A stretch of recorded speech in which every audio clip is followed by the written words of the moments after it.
nerds, welcome back to the PrettyBrown&Nerdy channel. I'm Jasmine here with a review of The Lion King. The beloved Disney movie is back in this live-action rendition starring Donald Glover, Beyonce, and legendary James Earl Jones as Simba goes through trials and tribulations to take back the throne and become king. Okay, I will say hands down, from the beginning this movie started, I was so blown away by this film.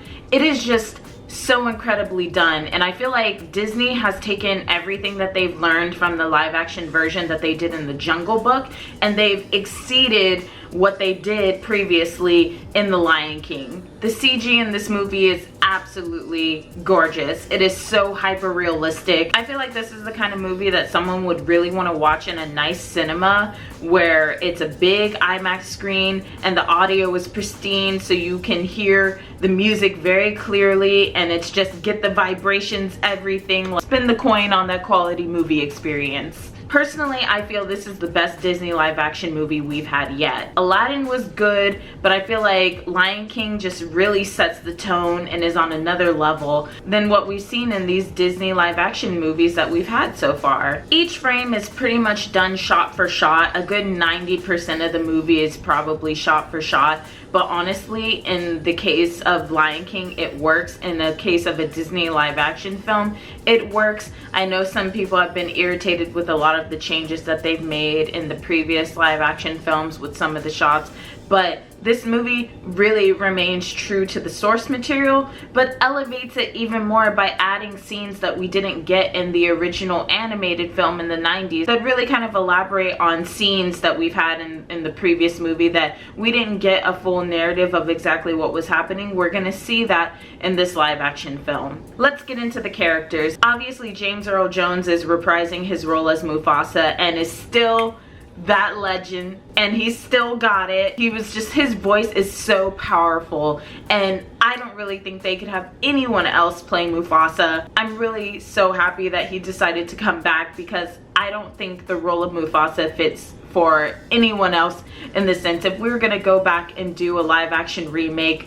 I mean, it's only a given that we would have to have James Earl Jones come back, and he does a phenomenal job as Mufasa. He knows the role, so I already expected him to do a really good job. J.D. McCrae as young Simba is phenomenal and charming, and there's such life to his voice. I think maybe this is actually one of his first voiceover jobs. I know he was in the movie Little, and he did a phenomenal job in that movie, and sings in Little as well. So I knew he had the perfect voice for young Simba and to really deliver on the iconic songs that we have in The Lion King. But he's just such a joy, and he brought a lot of life to young Simba. The same, you know, feisty, driven young Simba that we knew in the original Lion King. So he was perfect for the role. Shahidi Wright does amazing as young Nala, little Beyonce. Honestly, I didn't know she had pipes, because she was singing, she was throwing them riffs in those songs. I was like, okay girl, I didn't know you could sing like that. So she really took me by surprise, because I really wasn't expecting that, but she has an amazing voice. Donald Glover has all the charm as adult Simba. Like, I knew I was going to enjoy him in this movie, but he was bringing it. Like, especially during Hakuna Matata, like, Lord, those riffs. And he just has, Donald Glover has always had that sort of like je ne sais quoi when it comes to like what he can do, and to like see him in this role as a voiceover talent and to see what he brings to Simba is just, it's really great. It's good, and he has so much chemistry with Beyonce. Beyonce does a phenomenal job as Nala. This isn't her first rodeo in terms of acting. I don't really think she's had many voiceover roles either, so I'm pretty sure this is kind of a new venture for her, and she does a really good job. We know B's got the vocals. We don't even really have to like, really? They even threw in a little Beyonce reference toward the end of the movie, which I knew they were gonna do. And they really dive into the politics of this kingdom in this rendition. We didn't really see that in the original, and in this one we kind of get more emphasis placed on, you know, the politics and what's happening between the lions and the hyenas, and I really appreciated that they elaborated on that narrative. Of course, you have Keegan-Michael Key, Eric Andre, Florence Kasumba. I think Florence did a really good job of bringing the sinister and cunningness to Shinzi. But I did honestly feel like the comedy was kind of lacking with the hyenas that I remember. We all know the hyenas were some of the best things about Lion King. While yes, they do still bring the comedy, I felt there was more of a serious tone when it came to the hyenas in this rendition, which isn't terrible, but I did kind of feel like that charm and that comedic, you know, pool was kind of missing and lacking in some bits. And I feel like most of that went to Zazu and Timon and Pumbaa. Let me tell you, like, Timon and Pumbaa, they are obviously, I knew they were gonna be like the most anticipated part of this live action film, and they definitely deliver. Billy Eichner and Seth Rogen are absolutely hilarious. They are so funny, and I felt myself constantly laughing every time they were on screen. They killed it. They absolutely delivered on the comedic timing, and honestly, they were perfect for these roles. I mean, like, the way that they just molded into it and just made it come to life. I enjoyed them so much, and paired with Donald Glover, it just like elevated and it was even better.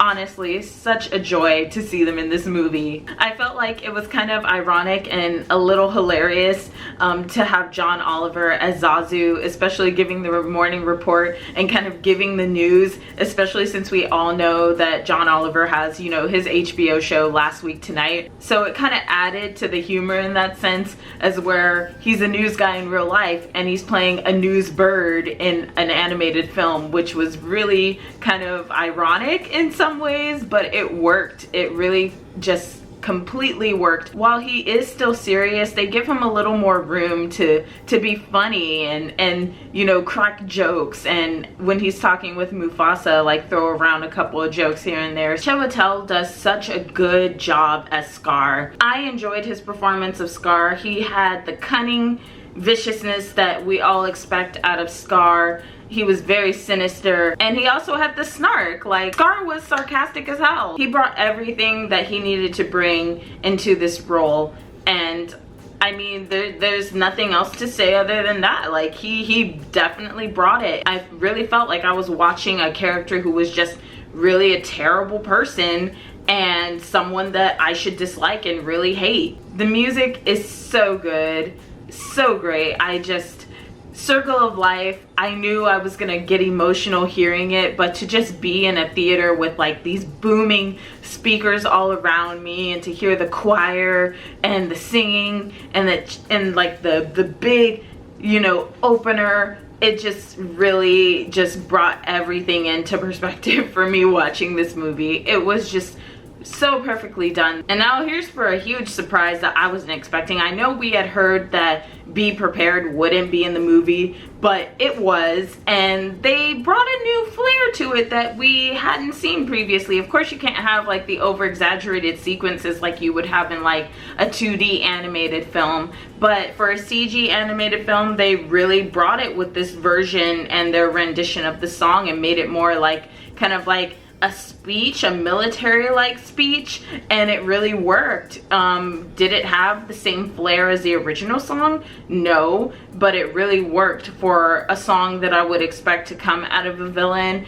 and for this type of film and how it's being done, how you would bring it over into a live action. I feel like it really worked. I Can't Wait to Be King was fun. Hakuna Matata was perfect, and we have some lyrical changes in this version that were just very hilarious and super funny and cute. I really enjoyed this version and this rendition of the original song. Can You Feel the Love Tonight?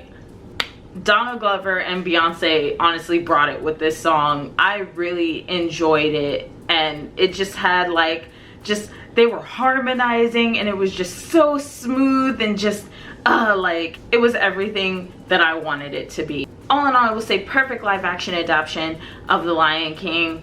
Honestly, I'm really looking forward to what we're gonna see in The Little Mermaid, especially with Halle Bailey from Chloe and Halle being in the lead as Ariel. I'm super hyped to see what she's gonna bring to the songs, and she just has the voice of a literal goddess. She is a Disney princess, so I expect her to just absolutely bring it with the music in The Little Mermaid. But I'd say all the live actions from here on out, they've got some shoes to fill, because Disney really did that with Lion King, and I think everyone should go see this movie, and you're gonna enjoy it, and I hope that you love it as much as I did. But I want to know what you think. If you've seen The Lion King already, what did you think of the movie, and do you plan on going to see The Lion King? Let me know in the comments below.